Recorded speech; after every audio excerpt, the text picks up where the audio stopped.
Welcome to The Explainer. Today, we're diving straight into Captain Spark's tactics for taking your studying from passive and, let's be honest, kind of frustrating, to active, undeniable mastery. If you've ever felt like you're putting in endless hours of homework, but your grades just aren't showing it, well, you are in the absolute right place. We're going to look at how to stop just going through the motions and actually start taking control of your success. Here's our tactical briefing for today. We've got 1. The myth of linear learning. 2. The growth tracker system. 3. Predict, result, and calibrate. 4. Building expert mental models. 5. The 20% core strategy. And finally, 6. Becoming a learning architect. Let's get right into it. Section 1. The myth of linear learning. We usually expect our learning journey to be this perfectly straight line. You study hard, you get smarter, you get an A, right? But the reality? It's basically a roller coaster. Expecting that straight, linear path just sets us up for severe disappointment the minute we hit a roadblock. That wildly fluctuating path, full of ups and downs, that's completely normal. Actually, scratch that. It's pretty much required. Progress over weeks or months is always going to have temporary dips. Maybe you totally bomb a specific math unit or a really complex essay prompt. But look at the overall trajectory. By monitoring those dips and adjusting your strategy, your overall progress keeps trending upward. Navigating those frustrating downs is exactly how you build crucial skills like true perseverance. Moving on to Section 2, the growth tracker system. So, to navigate those crazy ups and downs, we need to activate the core of our blueprint, which is the growth tracker. Now, this isn't just some basic list of your grades. It's a personalized feedback and iteration log designed to build a crucial superpower called metacognition. Metacognition simply means thinking critically about how you think. It's like stepping outside of yourself to evaluate your own learning. And why does this matter? Because realizing how you learn is literally the very first step to controlling what you learn. Section 3. Predict, result, and calibrate.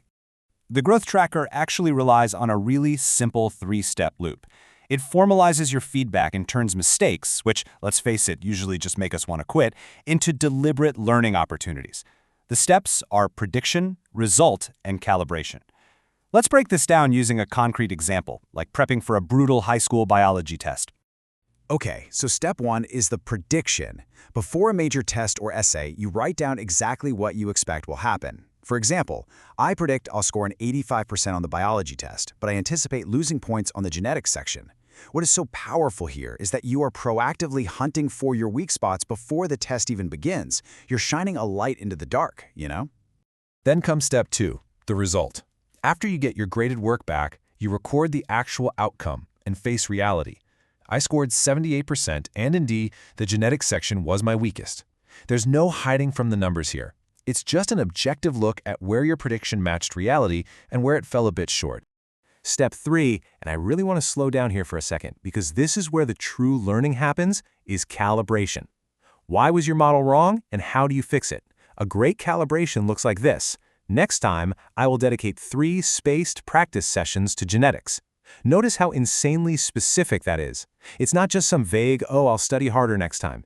It's an actionable, concrete plan to transform a mistake into a strategic upgrade. Section 4. Building expert mental models. Now that your core tracking engine is humming along, it's time to equip the advanced arsenal that experts use to comprehend really complex topics. You can build robust knowledge structures by constructing what's called an expert brain map. Instead of relying on painful rote memorization, you link abstract, confusing ideas to familiar, real-world anchors.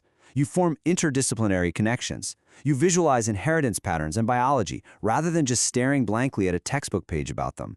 This completely elevates you from surface-level memorization to deep, structural understanding. Another incredible tool to add to your calibration strategy is the Feynman test. This is where you challenge yourself to explain complex topics simply to a study partner.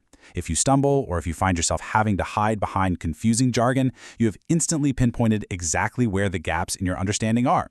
It's an absolutely brilliant way to test if you truly know a concept or if you've just memorized a bunch of vocabulary words.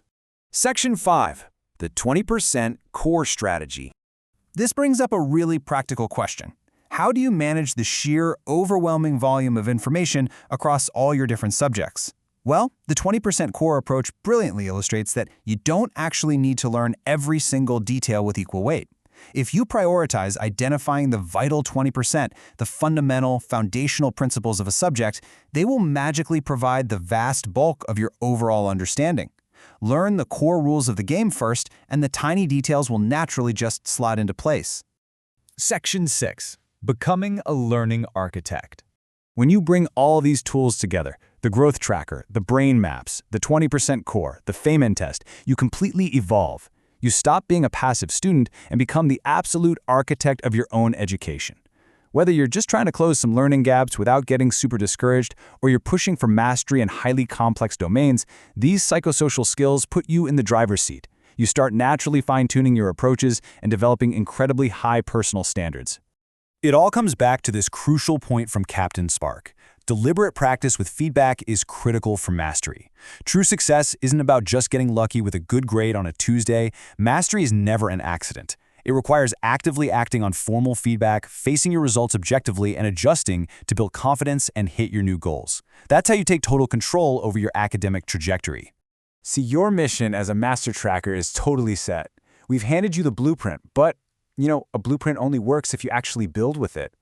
For your next big, significant academic task, an exam, a project, or a tough new skill, fire up that growth tracker. Take a second to think critically about your own thinking. Look at the challenge ahead, analyze your strengths, and ask yourself, what will your next prediction be?